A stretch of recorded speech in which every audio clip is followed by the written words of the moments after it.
다양한 정보와 감동이 있습니다. 안녕하세요. TV이웃 다정다감입니다. 한국인의 평균 수명은 83.4세로 10년 전과 비교해서 2.8세가 증가했습니다. 하지만 이제는 얼마나 오래 사느냐가 아니라 얼마나 건강하게 사느냐, 즉 건강 수명이 더 의미가 있지 않을까 싶은데요. 지금의 운동 습관 또 식습관이 10년 후 뼈의 건강을 좌우한다면 여러분 어떻게 하시겠습니까? 오늘 의학 알지 함께 하시면서 뼈 건강에 대해 살펴보시면 좋겠습니다. 자, 오늘은 대전 우리병원 척추센터 신경외과 서진우 전문의와 함께 골다공증 그리고 그로 인한 다양한 골절 중에서 척추 압박 골절에 대해서 자세히 알아보겠습니다. 자, 어서 오십시오. 반갑습니다. 네, 반갑습니다. 네. 자, 오늘 주제가요. 골다공증성 척추 압박 골절입니다. 골다공증과 척추 압박 골절 두 가지 질환에 대해서 좀 이해를 하고 둘 사이의 연관성을 살펴보는 게 중요할 것 같은데 우선 골절에 대해서 좀 알기 쉽게 설명을 부탁드려볼게요. 네, 골절은 뭐 아시다시피 뼈가 부러지는 것을 얘기합니다. 예. 네, 그래서 이제 뼈의 연속성이 외부 충격을 받게 돼서 불완전하게 끊어지는 상태를 말을 하는 것입니다. 골절은 이제 손상 부위에 따라서 팔다리 같은 경우에는 이제 뼈가 피부 바깥으로 이렇게 튀어나오게 되면은 네. 그런 경우에 이제 개방이 되었다고 해서 개방성 골절이라는 용어를 사용하고요. 골절선이 이렇게 이제 하나의 선상으로 있는 경우에는 선상골절, 단순골절 이렇게도 얘기를 하고 골절선이 여러 개가 발생하여서 복잡하게 만들어진 거는 분쇄골절로 분류하게 됩니다. 골절이라고 하면은 흔히 이제 뼈가 동강나거나 금이 가는 경우를 생각하실 텐데요. 척추골절은 일단 척추의 구조를 생각을 해보면 네. 몸 한가운데 근육과 뭐 장기에 의해서 둘러싸여져 있습니다. 그렇죠. 그렇기 때문에 이제 이런 골절이 뼈 그 팔다리 같이 동강동강 부러진다는 느낌보다는 척추뼈 자체가 이렇게 벽돌을 상상하시면 됩니다. 네모난 벽돌이 바닥에 딱 떨어져서 예. 조각조각 난다고 하면 이 높이가 낮아지게 되겠죠. 그래서 예, 예. 이제 조각조각 나면서 낮아지긴 하지만 바깥으로 튀어나오는 경우는 굉장히 드물고요. 네. 실은 뼈 그 장기나 이런 안쪽에 납작해진 상태로 붙어 있는 경우를 상상하시면 될 것 같습니다.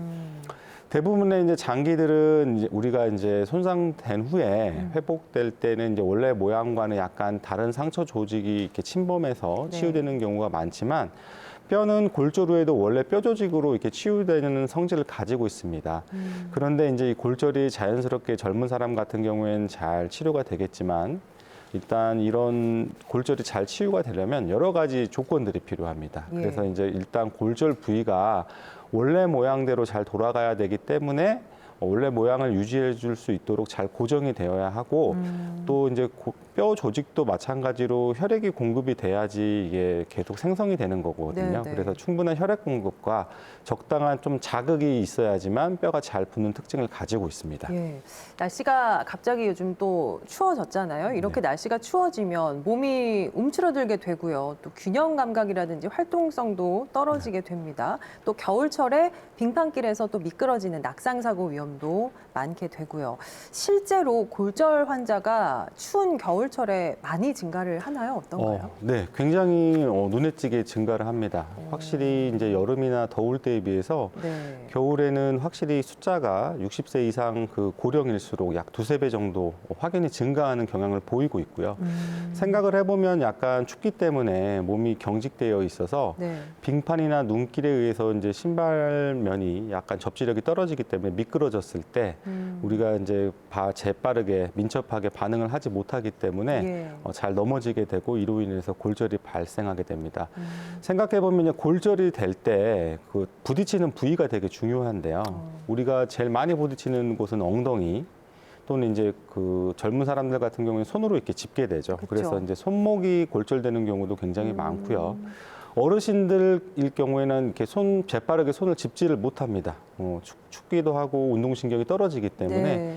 그래서 대부분은 대퇴골 골절이나 척추골절이 많이 생겨서 병원에 내원하게 됩니다. 예. 그래서 이제 겨울에 춥다고 보통 이제 사람들이 주머니를 놓고 다니거나 이렇게 다니는 거는 굉장히 위험한 행동이라고 맞아요. 볼 수 있고요. 네네.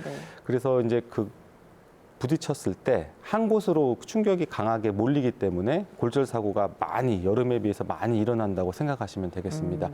골절은 물론 어린아이도 생길 수 있고 젊은 사람도 생길 수 있고 노인에 이르기까지 외부에 강력한 힘이 작용했을 때 발생하는 질환입니다. 네. 그러나 이제 60대 이후에는 뼈가 약해져 있기 때문에 아주 작은 충격에 의해서도 골절이 쉽게 발생하는 경향을 가지고 있습니다. 예.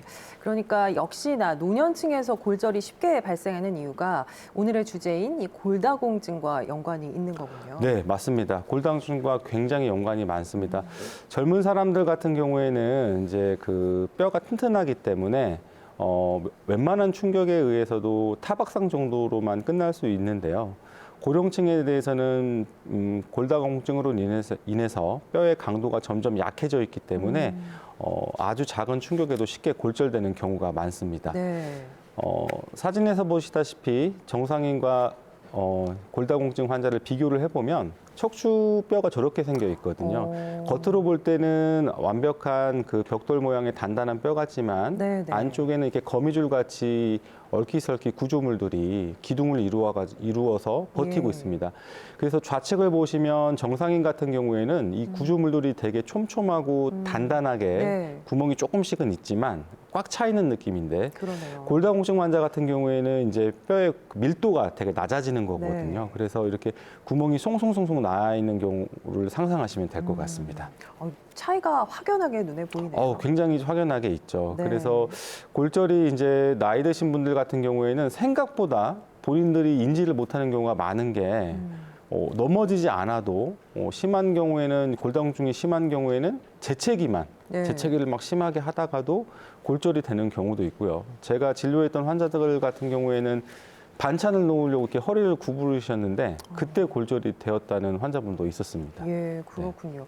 뭐 재채기 하나로도 골절까지 이어질 수 있다라는 말씀이신데 실제 주변 어르신들의 이야기를 좀 들어보면요, 등산을 하다가 뭐 넘어지셨다든지 삐끗하셨다든지 혹은 이제 요즘 화분 많이들 키우시잖아요. 화분 들다가 허리를 삐끗했을 때 대부분은 이제 가벼운 타박상이겠거니 하셨는데 병원에 가보면 골다공증으로 진단받는 경우가 종종 있다고 하더라고요.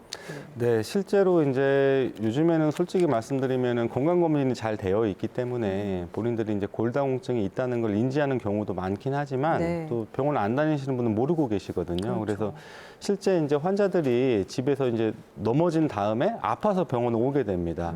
그래서 저 같은 경우에는 이제 60대 이상의 그 고령 환자들이 집에서 다쳤다고 하고 극심한 허리 통증을 호소하면 대부분 골절로 일단 생각을 하고 진료를 하게 됩니다. 그래서 이런 분들은 이제 골절 원인을 찾다 보면 골절이 발견되고 나서 골다공증 검사를 시행하게 되거든요. 그러면 이때 골다공증이 진단되는 경우가 굉장히 많습니다. 예. 그러면 골절이 이제 발생하기 전까지 환자 스스로는 본인이 골다공증인지 아닌지를 자각할 수 없는 경우가 많다는 말씀이시잖아요. 네네네네. 그 부분이 참 어렵고 좀 무섭게 느껴지기도 하는 것 같습니다. 이런 골다공증이 발생하는 원인이 뭘까요? 네, 뼈는 성장이 멈춰 있는 조직이 아니라 일생 동안 계속 지속적으로 생성과 성장, 흡수 과정을 반복하게 됩니다. 그래서 1년마다 10% 정도 뼈가 교체되고 10년이 지나면 우리 몸의 뼈는 모두 새로운 뼈로 교체된다고 생각하시면 됩니다. 네. 살아있는 뼈를 이제 파괴하는 파골세포와 뼈를 만드는 조골세포가 서로 밸런스를 유지하면서 생성하고 파괴하는 행동을 계속 반복하게 됩니다. 네, 그래서 네. 뼈 내부를 파괴하고 회복하게 되는데 이 영상을 보시게 되면 이게 혈액이 많이 공급되는 골수 조직에서 보통 활동을 하게 되는데요. 이 빨간 세포가 뼈를 잡아먹는 파골세포입니다. 네. 그리고 이 파란 세포는 뼈를 만들어내는 조골세포죠. 그래서 이 두 세포들이 서로 밸런스를 유지하면서 우리 몸에 이제 어느 정도 뼈 강도를 유지하게 되는데 우리가 나이 들면서 점점 이렇게 쪼그라드는 모습을 볼 수 있는데 이는 이 밸런스가 깨지게 되면서 네. 뼈가 점점 앙상해지는 골다공증이 발생하게 된다고 생각하시면 될 것 같습니다. 그러군요. 골다공증은 주로 그러니까 노화에 의한 퇴행성 변화라고 볼 수 있는 거네요. 네, 그 노화가 가장 큰 원인이긴 하지만 질병이나 약물에 의해서 골다공증이 발생하기도 합니다. 약물에 의한 원인으로는 우리가 흔히 알고 있는 스테로이드 계통을 오랫동안 복용하였을 때 또는 우리가 이제 전간증이라고 하죠. 네. 간질이라고 옛날에 불렀었는데 이런 환자들이 이제 항경영제를 오랫동안 복용하였을 때도 발생하게 됩니다. 또한 이제 호르몬 질환들이 있는 경우, 갑상선 호르몬제제나 또는 이제 암 치료를 위해서 항암제 치료들을 오래 한 경우에도 우리가 골다공증이 발생하게 되고요. 당뇨병이나 이런 갑상선샘 항진증, 쿠싱 증후군 다 이 호르몬 질환이거든요. 성호르몬 결핍 같이 이렇게 호르몬 질환이 있을 때도 우리가 그 밸런스가 깨지기 때문에 네. 골다공증이 쉽게 발생할 수 있습니다. 그렇군요. 그리고 이제 소화기 질환이 있어서 우리가 위절제술을 받았거나 또 염증성 장질환이 있어서 또 대장을 절제하는 경우도 있거든요. 또한 흡수장애 등이 있는 경우에도 우리가 이런 질병에 의해서 네. 골다공증이 빨리 약화될 수도 있습니다. 또한 이제 장기간 움직이지 않는 환자들, 예를 들면 요양병원에 이제 누워 있는 환자들이죠. 네. 이런 환자들이나 평소에 이제 음주를 과다하게 하거나 흡연을 많이 하시는 분들도 골다공증을 점점 촉진할 수 있는 원인이 될 수 있습니다. 이제 골다공증 같은 경우는 앞서서도 말씀드렸던 것처럼 자각할 수 있는, 스스로 느낄 수 있는 그런 증상들이 거의 없기 때문에 좀 이제 위험할 수 있다라는 얘기들을 많이 하거든요. 골다공증의 증상이라고 분류할 수 있는 게 정말 전혀 없는 건가요? 골다공증은 어떻게 보면 자연의 섭리죠. 이게 이제 나이 들면서 사람이 약해지고 뼈도 약해지는 그 자체 자연 현상인데 골다공증 자체로는 증상이 거의 없습니다. 그래서 이제 이 뼈가 약해진 상태로 가장 심각한 합병증이 골절이죠. 네. 그래서 골절이 이제 일어나게 되면은 우리가 손목이나 척추, 대퇴골이 많이 부러지게 되거든요. 그래서 이런 원인으로 인해서 통증이 발생하여서 병원에 내원하게 됩니다. 네. 이제 영상이 네. 나오고 있어요. 네. 영상을 보시면 아까 말씀드린 척추골절은 저렇게 네모난 벽돌을 생각하시면 됩니다. 납작하게 되면서 깨지게 되고 네, 손목은 넘어지면서 짚기 때문에 팔목이 부러지게 되고 가장 많이 생기는 골절이 대퇴골 골절입니다. 저렇게 다리 연결해주는 부분에 다리와 예. 몸통을 연결해주는 부분에 골절이 발생하는 경우가 굉장히 많습니다. 위험하죠, 저 부분은. 네. 활동량이 굉장히 줄어들게 됩니다. 대퇴골 골절이 생기게 되면은 사람이 걷거나 움직일 수가 없기 때문에 네. 일단 수술을 굉장히 많이 수술적 치료가 굉장히 필요한 질환입니다.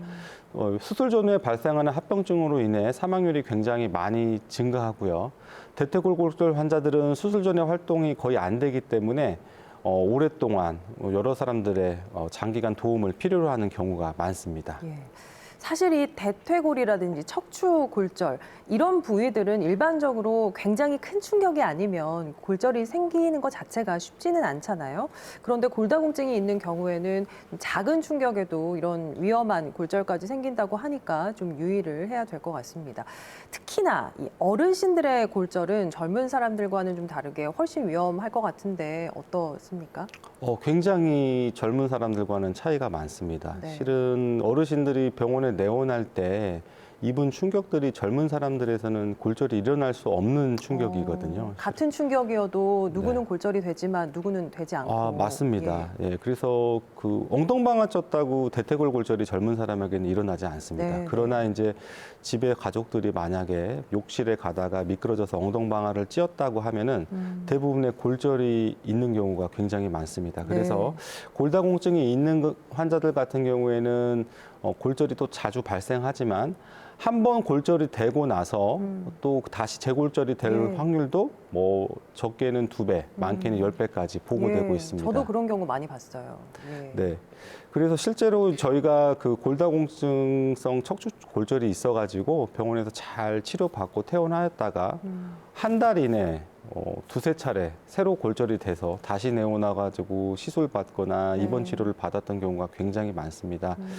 골절은 보통 이제 뼈가 대부분 붓기 때문에 치유돼서 통증은 호전되지만 골다공증은 절대 빨리 없어지는 질환이 아닙니다. 그렇기 때문에 환자분들이 통증이 없어졌다고 해서 활동량을 갑자기 막 늘리게 되면은 또 이러다가 충격을 또 받게 된다 그러면 대부분 다시 골절이 발생할 수 있다는 것을 꼭 알고 계셔야 될 것 같습니다. 네. 골다공증으로 골절이 발생되면은 지속적인 휴유증도 문제지만 굉장히 노인 환자들 같은 경우에는 활동량이 굉장히 줄어든 게 가장 큰 그렇죠. 문제점입니다. 네. 이로 인해서 이제 폐렴이나 다른 병들이 생겨서 사망률 증가가 굉장히 늘어나게 됩니다. 그래서 골절이 없는 사람에 비해서 척추 혹은 대퇴골 골절 환자 같은 경우에는 5년 생존율이 약 80% 정도. 어떻게 보면 다른 통계에서는 훨씬 더 낮게 나타나는 경우가 많은데요. 대퇴골 골절에 의한 사망률은 남자에서보다 여자가 쉽게 높게 관찰되는 경향이 있습니다. 대퇴골 골절에 의한 사망은 첫 1년 내에 가장 높게 발생하게 되는데요. 일반적으로 대퇴골 골절이 있고 나서 1년 내에 사망할 확률이 15에서 약 20%에 이르는 것으로 보고되고 있습니다. 네. 사망률은 연령과 비례합니다. 이는 활동량이 굉장히 줄어드는 것과 연관이 있는데 거의 누워서 생활하게 된다면 대부분의 환자들이 폐렴이 걸리게 됩니다. 또한 또 누워서 그 압박받는 부분에 욕창 등이 많이 발생하게 되고요. 심장의 기능도 많이 떨어지기 때문에 심부전 등 새로운 질환이나 만성 질환이 원래 가지고 있던 질환이 심각하게 악화되는 경우가 많습니다. 네. 대퇴골 골절뿐만 아니라 척추 골절도 마찬가지입니다. 척추 골절도 통증 때문에 사람이 걸어 다닐 수가 없기 때문에 사망률을 굉장히 많이 증가시키게 되고 손목 골절은 이거보다는 좀 낫지만 5년까지는 사망률이 점점 증가된다는 보고도 있습니다. 주요한 그래서 골다공증이 있는 노령 환자들, 고령 환자들에서 골절은 모두 사망률의 증가와 관련이 있다고 생각을 하시면 될 것 같습니다. 원장님 말씀을 들어보니까 단순히 이게 삶의 질을 좀 떨어뜨리는 것에서만 그치는 게 아니라 사망에까지 이르게 한다니까 골다공증이 있으신 분들 혹은 조금 이제 걱정되시는 분들은 정말 각별히 주의를 하셔야 될 것 같은데요. 골절 가능성이 높은 사람들이 혹시 따로 분류가 되나요? 네, 골절의 이제 위험 인자를 따로 분류해서 우리가 이제 살펴보는 것이 중요한데요. 일단은 이제 병원에서 검사하는 기준이 있죠. 그 뼈의 밀도를 측정하는 골밀도입니다. 네네. 그래서 뼈의 강도를 골밀도로 우리가 확인할 수 있고, 그러나 이제 이 뼈의 강도 말고도 다른 여러 환경적인 내용이나 질환 또 유전적인 요인들이 관여가 되기 때문에 이제 세계보건기구에서는 여러 역학조사에서 관찰된 것을 근거로 해가지고 골절과 연관된 많은 임상적 지표를 발표하였습니다. 그래서 분석표에 있는 골절 위험 인자를 설명을 하면 네. 당연히 연령이 높을수록 고령일수록 골절 위험도가 증가하고요. 여성은 호르몬과 좀 많이 관계가 있습니다. 네네. 폐경 이후에 호르몬 밸런스가 깨지기 때문에 여성에서 골다공증이 점점 심해지고 골절이 많이 발생하는 경향이 있고요. 그다음 마른 사람들도 어떻게 보면 뼈를 보호해 줄 수 있는 근육이나 이런 조직들이 적기 때문에 네네. 골절의 위험도가 높고 또 체중이 작기 때문에 뼈의 압박이 적기 때문에 뼈가 튼튼해지지 못하는 경향을 가지고 있습니다. 그래서 골다공증이 더 심한 경우가 많이 있습니다. 그리고 또 이것도 굉장히 중요한데 꼭 과거에 골다공증 때문에 골절이 일어났던 사람들은 다시 발생할 확률이 굉장히 높은 것으로 보고되고 있습니다. 예. 그다음에 유전적인 요인도 굉장히 크고요. 류마티스 관절염이나 아까 말씀드린 대로 호르몬 질환 아니면 소화기 장애 등이 있는 2차성 골다공증에 의해서도 골절이 많이 일어날 수 있습니다. 네. 그리고 현재 흡연이나 과음을 하는 경우에도 골절이 잘 일어날 수 있다고 생각하시면 될 것 같습니다. 여러분, 골절 위험 인자 잘 확인하셨죠? 자, 이런 위험 인자를 갖고 계신 분들은 골절 되지 않도록 더 신경을 쓰셔야 할 것 같습니다. 오늘 주제인 골다공증성 척추 압박 골절. 척추 골절은 일반 골절과는 조금 다른 것 같은데 주로 어떤 상황에서 좀 발생하는 그런 골절인가요? 네, 아까 계속 말씀드렸지만 추운 겨울에 굉장히 많이 발생합니다. 주로 넘어져서 발생한다고 생각을 하시면 되고요. 네. 건강하시고 젊은 분들은 솔직히 압박골절은 공사장에서 추락하지 않는 한 거의 걱정을 안 하셔도 됩니다. 그러나 이제 노인분들이나 골다공증이 있거나 아까 같이 기존 질환이 있어서 네. 2차성 골다공증이 있는 환자들은 보통 주저앉을 때 발생하기도 하고 이제 단순한 기침이 아니고 심한 재채기 막 네네. 콜록콜록콜록콜록 여러 번 하시는 심한 재채기에 의해서도 발생할 수가 있습니다. 하지만 젊은 사람들 같은 경우에도 아까 말씀드린 대로 공사장에서 추락하거나 심한 교통사고 또한 익스트림 스포츠를 하다가 그 심한 외상을 받았을 때도 네네. 젊은 사람 같은 경우에도 압박골절이 일어날 수가 있습니다. 발생 부위는 척추에서도 움직임이 많아 가장 압력을 많이 받는 요추와 흉추가 가장 많이 발생하게 되고요. 사진에서 보시다시피 이렇게 뼈가 앞쪽으로 보통 찌그러지기 때문에 네. 우리가 후만증이라고 해서 이렇게 할머니들 등이 굽은 것 같이 네, 약간 네. 굽는 증상을 볼 수가 있습니다. 어. 네, 영상으로 보시는 것처럼 골다공증이 있는 환자의 경우 작은 충격에도 쉽게 뼈가 내려앉고 부러질 수 있고 허리 힘이 약해져서 등이 굽게 됩니다. 네. 그 척추 압박 골절이 발생을 했을 때 허리 디스크와 좀 유사하다라는 생각이 말씀을 들었을 때 들거든요. 두 질환의 구분이 쉽지 않을 것 같은데 허리 디스크, 척추 압박 골절 차이점이 뭘까요?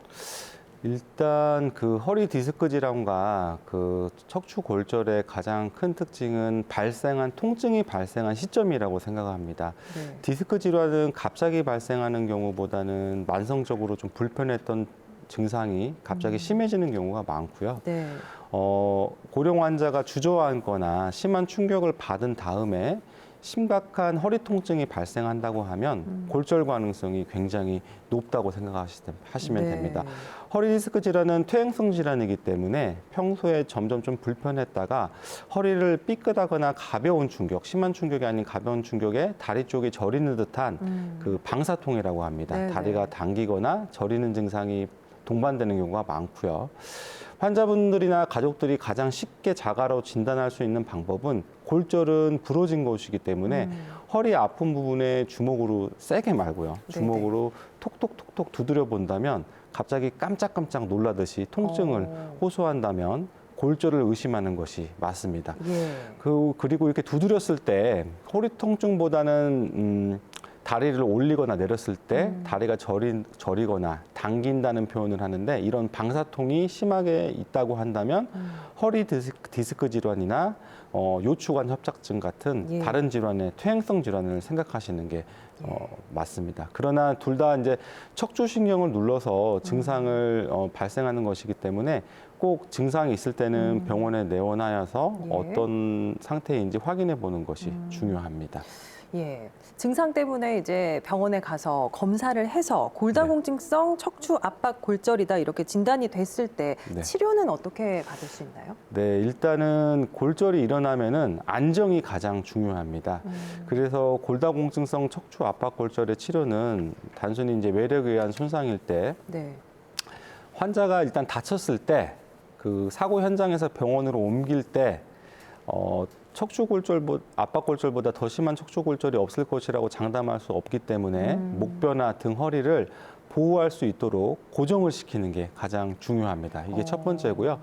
병원에 온 다음에는 이제 선생님들이 신경학적 검진이나 이제 추가 검사를 시행해서 환자의 진단을 명확하게 하는 것이 표준이지만 이는 매우 심한 외력에 의한 손상일 경우에 해당하는 표준적 치료 방법입니다. 네. 그렇지 않고 신경학적 이상이 없고 치료 중에 이제 좀 신경학적 증상이 나타나지 않을 정도로 괜찮은 경우에는 우리가 그 옷처럼 입는 보조기가 있거든요. 네네. 그래서 TLSO 브레이스라고 하는데 그 흉요추 보조기라고 합니다. 이런 보조기를 착용하고 한 3개월 정도 보통 생활을 하게 됩니다. 그리고 이제 만약 단기간 침상에서 안정을 취하는 것이 좀 위험하거나 척추뼈가 잘 아물지 않는 환자로 의심되는 경우가 있습니다. 네. 이런 환자들은 빨리 걷게 만들어야 되기 때문에 2주간 이제 누워서 보존적 치료를 한 다음에 그래도 통증이 계속된다 한다면 전문의의 판단에 따라서 척추체 성형술이라는 시술을 하게 됩니다. 네. 그리고 이제 신경 압박이 심한 골절 같은 경우에는 신경을 좀 더 풀어줘야 되는 우리가 감압 수술을 시행하게 됩니다. 예, 그렇군요. 지금 골절과 관련된 치료 방법들 설명해 주셨는데 이제 골다공증의 치료도 병행을 하는 게 중요할 것 같거든요. 이건 어떻게 치료를 하나요? 네, 골다공증성 골절은 이제 골절 자체에 대한 치료만으로는 좀 부족합니다. 골절은 우리가 고쳤지만 골다공증이 남아있기 때문에 다시 또 재골절의 위험이 증가하게 됩니다. 그래서 골다공증을 치료하기 위해서 약물을 복용하게 되고 또 낙상을 다시 일어나지 않도록 환경적 개선이 필요하게 됩니다. 예. 골다공증의 경우에 이제 약물 치료를 하게 되는 기준이 있습니다. 현재 우리가 검사를 했을 때 검사에서 골다공증이 발견된 경우 골다공증까지 이제 심하진 않지만 뼈 골밀도가 약간 낮아진 골감소증이라고 합니다. 네. 골감소증이 있으면서 이전에 골절이 일어난 경우도 우리가 약물 치료를 시행하게 됩니다. 그리고 이제 골절의 위험성이 이제 증가된 아까 그 젊은 사람들 같은 경우에도 다른 원인, 호르몬 질환이나 이런 것 때문에 2차성 골다공증이 있다고 말씀드렸잖아요. 이러한 경우에도 우리가 약물 치료를 하게 됩니다. 그래서 이제 약은 고릅수 억제제, 뼈를 이제 아까 뼈를 파괴하는 세포들이 있다고 했잖아요. 네. 이 세포를 막아주는 예방 약제들이 있고 반대로 또 뼈를 많이 만들어줄 수 있는 골 형성 촉진제도 있습니다. 주로 사용하는 약물은 비스포스포네이트인데 이게 굉장히 예방에 가장 확실한 효과를 보여주기 때문에 현재 가장 많이 사용하고 있는 약물입니다. 네, 그래서 그 넘어지지 않도록 낙상 사고를 예방하는 것이 중요하고요. 그리고 이제 골다공증을 예방하기 위해서 60대 이후의 남성 또는 이제 폐경기 이후의 여성 같은 경우에는 미리 검진을 받아서 골다공증을 예방하는 것이 골다공증성 척추 압박골절이 일어나지 않도록 우리가 예방하는 방법이라고 생각합니다. 네, 알겠습니다. 오늘 골다공증성 척추 압박 골절에 대해서 알아봤습니다. 나와주셔서 고맙습니다. 네, 감사합니다. 네, 자, 다음 주 이 시간 의학알제에서는요 심근경색에 대해서 알아보겠습니다. 궁금하신 점 남겨주시면 답변해 드리겠습니다. 오늘 저희가 준비한 소식은 여기까지입니다. 함께해 주신 여러분 고맙습니다.